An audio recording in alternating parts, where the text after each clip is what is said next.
This is my presentation on complex systems and gender inequality. It's the result of my macro research from this quarter. I just want to introduce the topic by talking about how conflict is a system, and so is gender inequality. And I'll explain what I mean by that later. But I want to talk about how this research utilizes concepts from complexity science to analyze gender inequality. And I also I explain this framework for understanding how to utilize these concepts. And then finally, there's specific goals that I've come up with that I want to work on in order to help achieve the goal of gender equality. And then I will explain my plan for action to, as Dr. Erb talked about, speaking truth to power. So first, there's some important definitions to go over. Conflict is the first one, and I define conflict as a state of collision, opposition, or difference of ideas or opinions that is either internal or external. And I wanted to use this definition because I believe that seeing conflict this way makes it more neutral. So instead of just seeing it automatically as this bad thing that we want to avoid, we can see it as something that can help us bring about change. So when conflict arises in our lives, we have a choice to either be destructive in how we deal with it or constructive.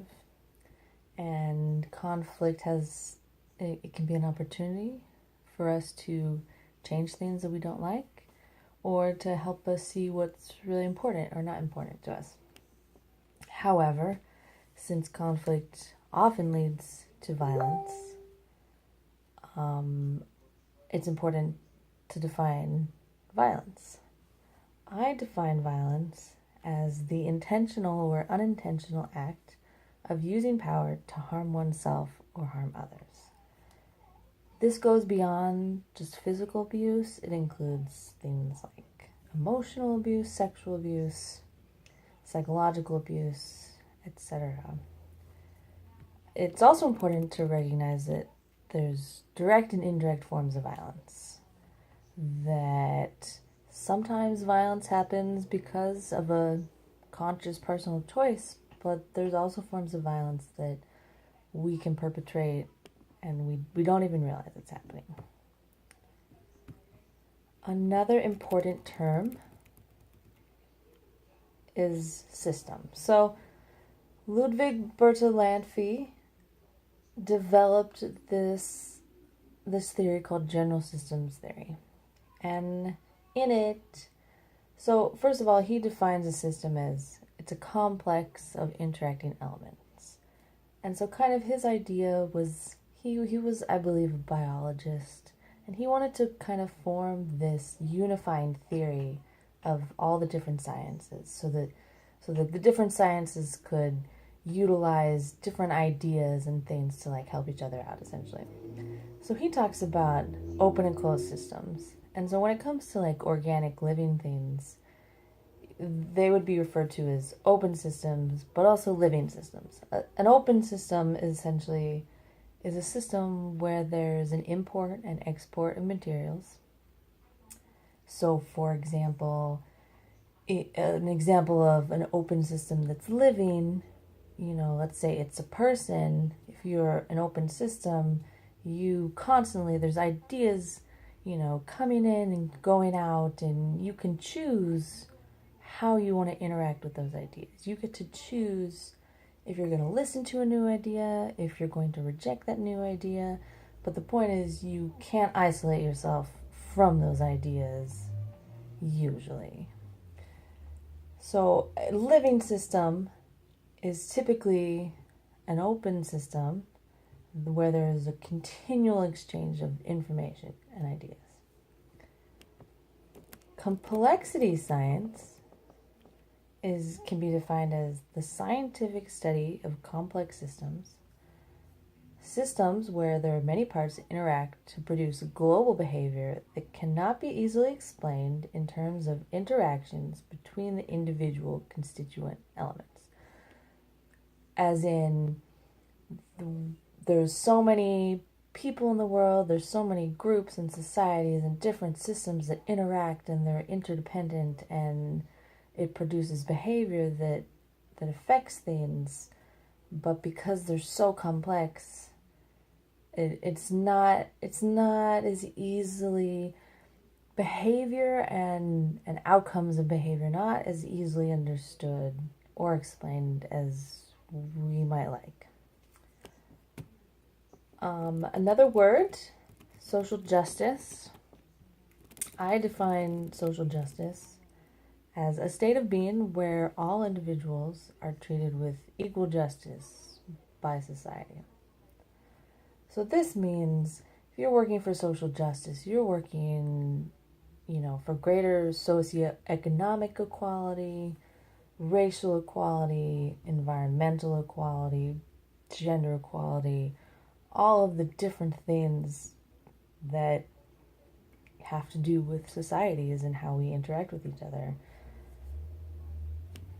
However, because I would also consider this to be a living, basically everything is kind of a living system.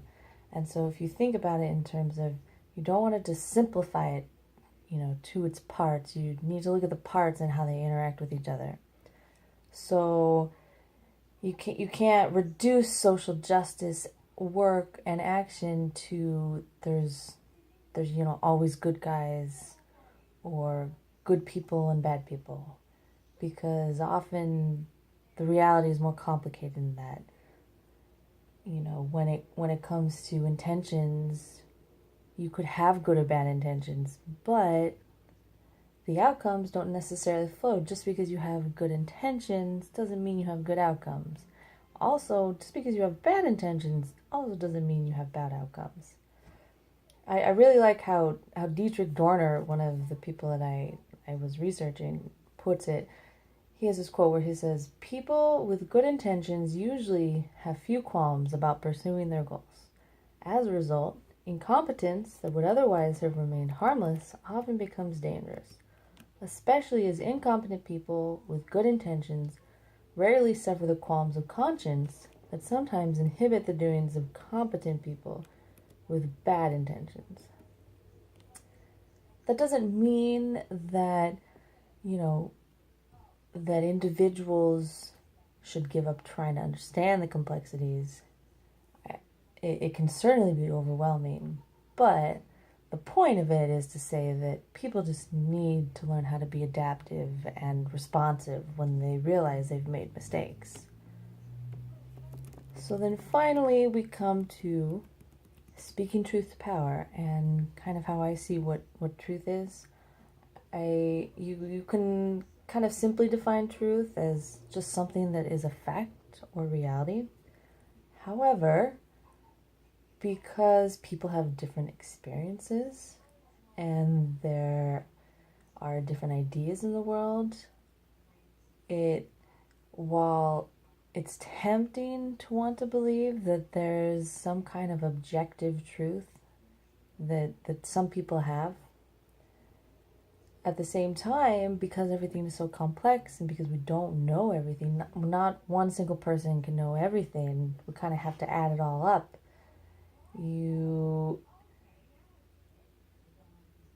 Truth has to be broader than just saying that, oh, well, this small group over here, they've got the truth, or this individual, they have the truth. Truth has to be inclusive. It needs to be inclusive. This gets into, issues of talking about power, and so when you're talking about speaking truth to power, you're talking about speaking truth, speaking reality into a situation where there's false information masquerading as what's true. And this is what power does. It tries to present itself as, I have the answers, I know the truth, listen to me. And sometimes that might be true, but sometimes it's not true. And sometimes people who have power are just looking out for themselves. They're not really trying to help people. And they, abuse their position. But people also contribute to giving people in power their power. And so the whole idea of speaking truth to power is that you stop empowering people who are saying and doing things that you don't believe are true. Power, in theory, doesn't have to be bad or corrupting. However, it often does happen. And so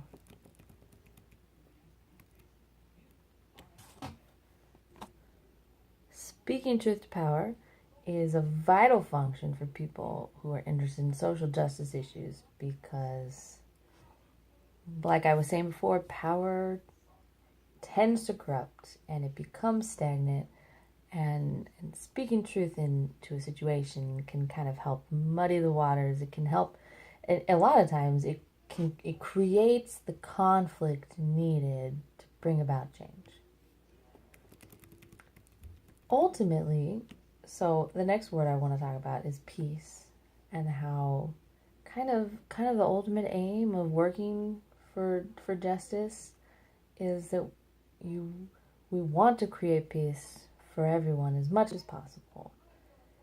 Social inequalities, like some of the things I mentioned before, are violent because they harm people, and often they harm many people, and they advantage a few, and that's inherently harmful.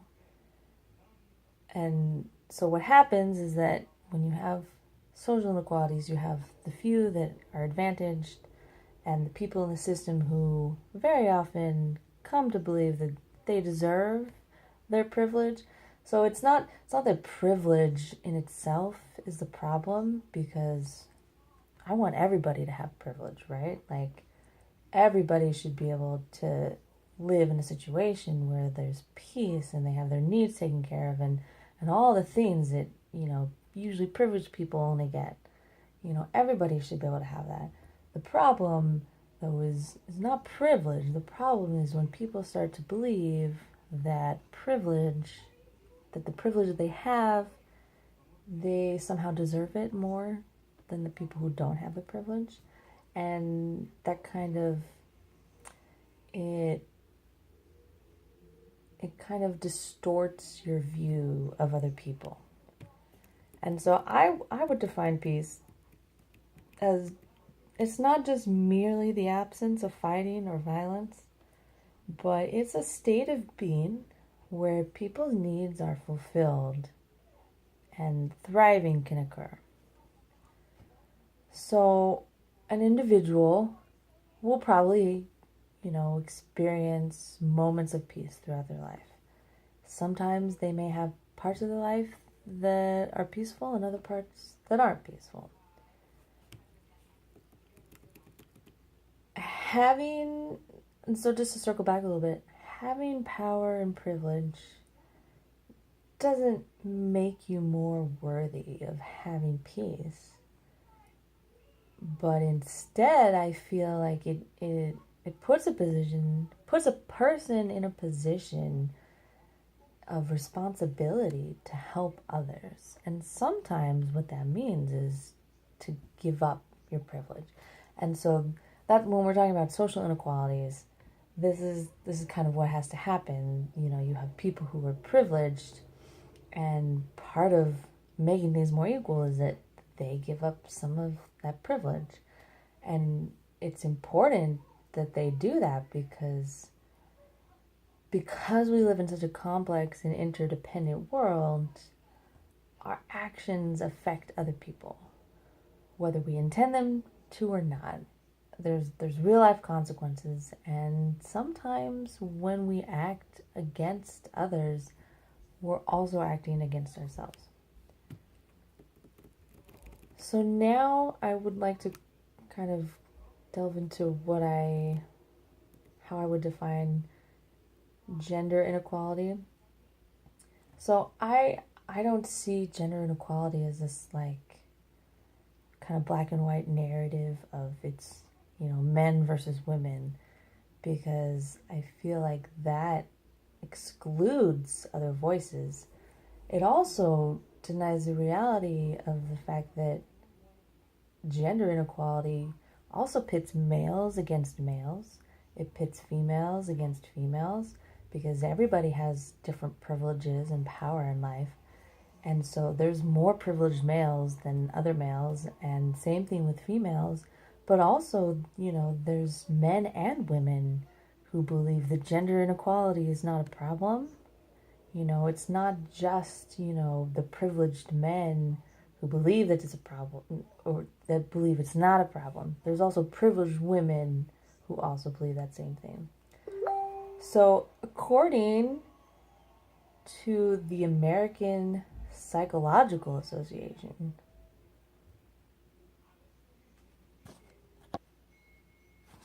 according to the APA, the term gender refers to one's socially constructed role within society, whereas sex refers to one's biological status. So that has more to do, with biology versus, the roles and the things that are expected from us.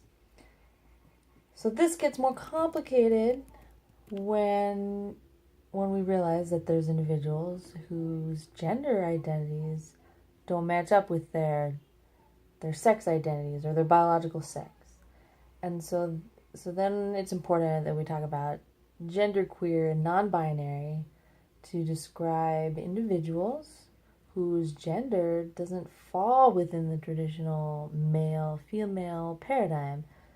Because of this, that's also why it's important to not see this as a narrative of men versus women, because there's other disadvantaged genders besides the typical, narrative of men oppressing women.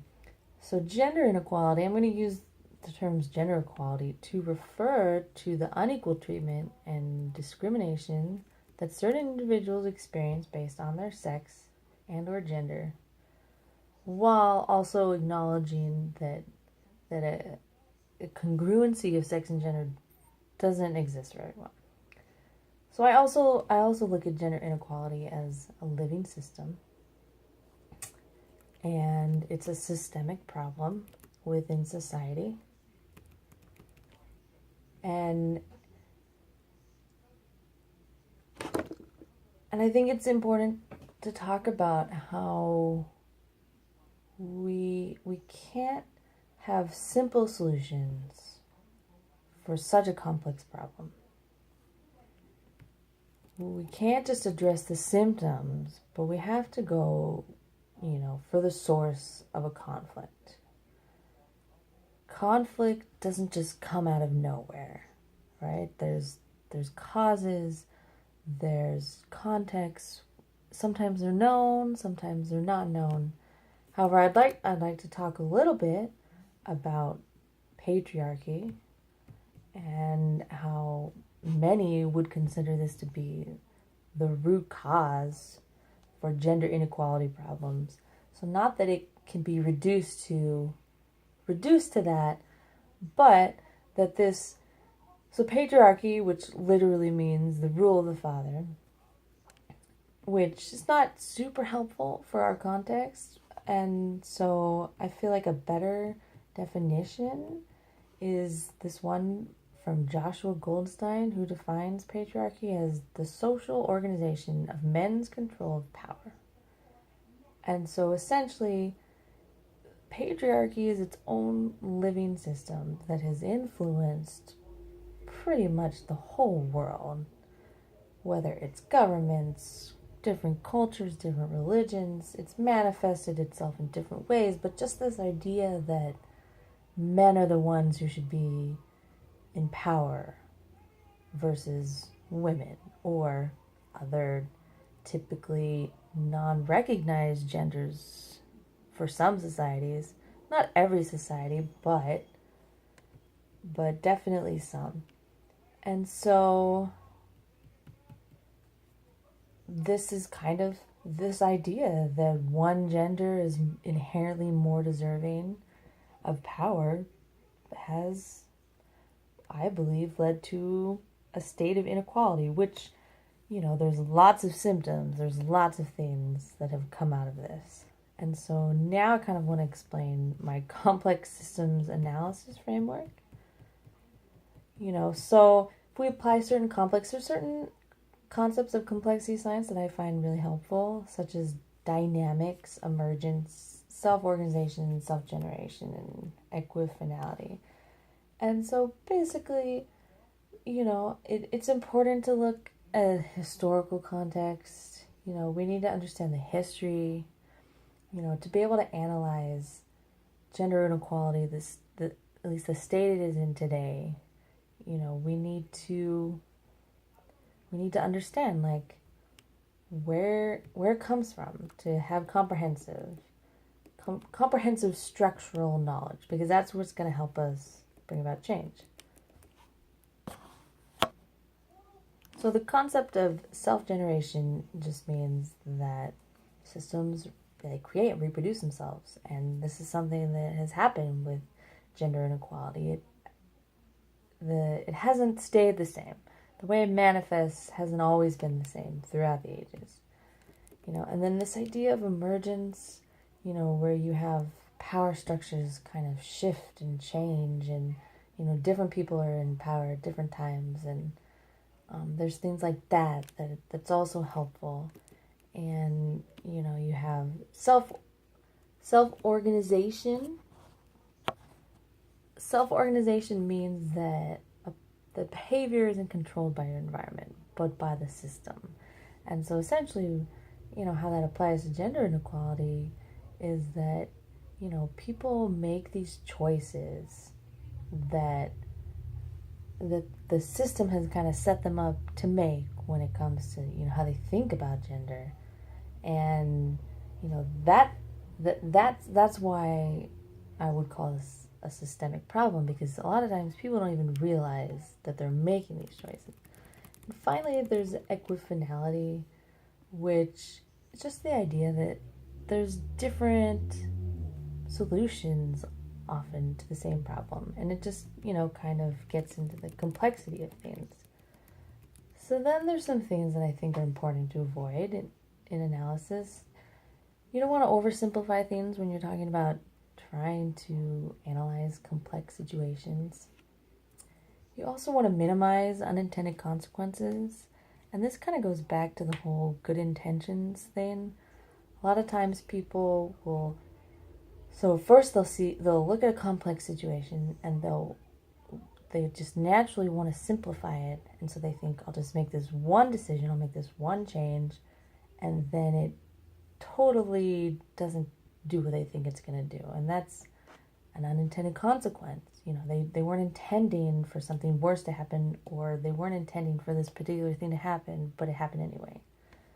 And a lot of times it's because of oversimplification, it's because of other reasons, it's because, not looking at the system as a whole, relying too much on linear thinking and things like that. So now I want to get into my plan for speaking truth power. So, gender inequality is a conflict that affects every gender, and it produces injustice, and I believe that it cultivates a culture of violence. Traditionally, or typically, historically, it's been women and individuals with non-traditional gender identities that have disproportionately, I would say, experienced this direct violence. Now, I think it's important to be careful not to just portray these groups as just victims, because they've actually done, there's important system changing work that has been done by women and by non-binary genderqueer individuals, working for peace and equality, in spite of everything, and they've been effective. It's just that they've typically still been oppressed along the way. There's also been certain, groups of men who have also been oppressed along the way. As a result, I believe that moving towards equality does mean focusing on empowering these individuals. However, I think it's also important to point out that men also benefit from gender inequality. And so, in the context of this research, speaking truth to power involves seeking out and, working towards an understanding of complex truth, and not just accepting the common narrative that's told to you by the system or the people who are in power and privilege, which kind of is sometimes the same thing. But then also just, realizing that creating change takes time and persistence, and that, it requires setting goals. And that's what I'm going to talk about next. So I consider gender inequality a major peace building issue, because there's a lot of, symptoms and things that have come out of it that, are either directly or indirectly violent. They lead to conflict. You have things like, unequal pay between genders. You have disproportionate rates of,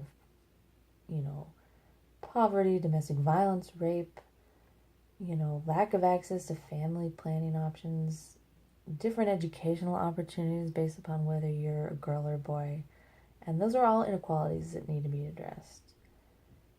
I believe that patriarchal attitudes are a huge contributor to this, and that in many ways has led to the acceptance of using violence against people who don't conform to the traditional narrative, or people who want to fight against those inequalities.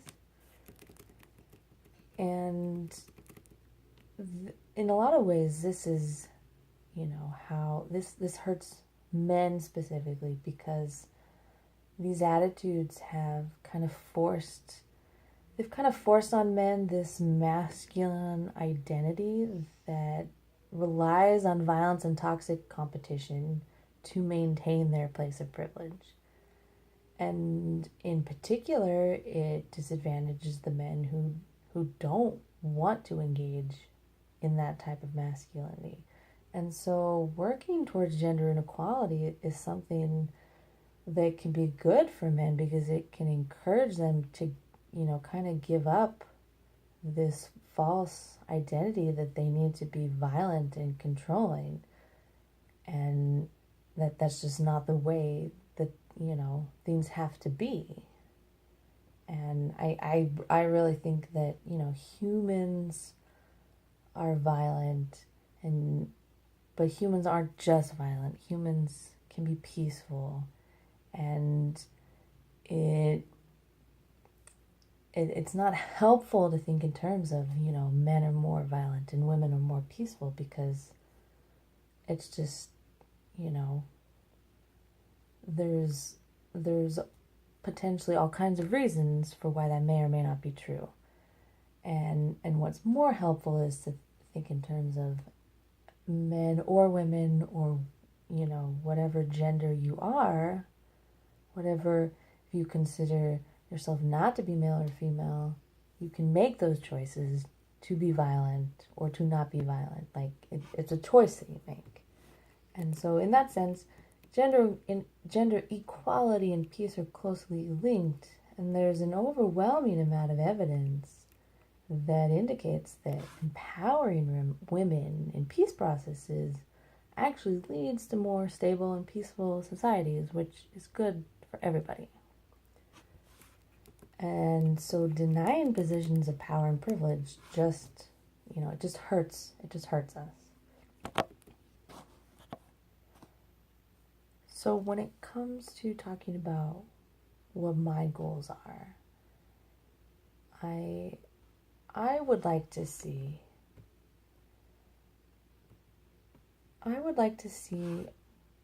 all genders being given the chance to make their own choices about childcare, about how they choose to spend time with their children, whether they want to work or take time off work, and I think that working towards, not looking at it as like a women's issue of, paid family leave is not a women's issue. It's a family issue. It's an issue for all genders. It's not just about, making sure that women have more choices. It's about making sure that everyone has more choices.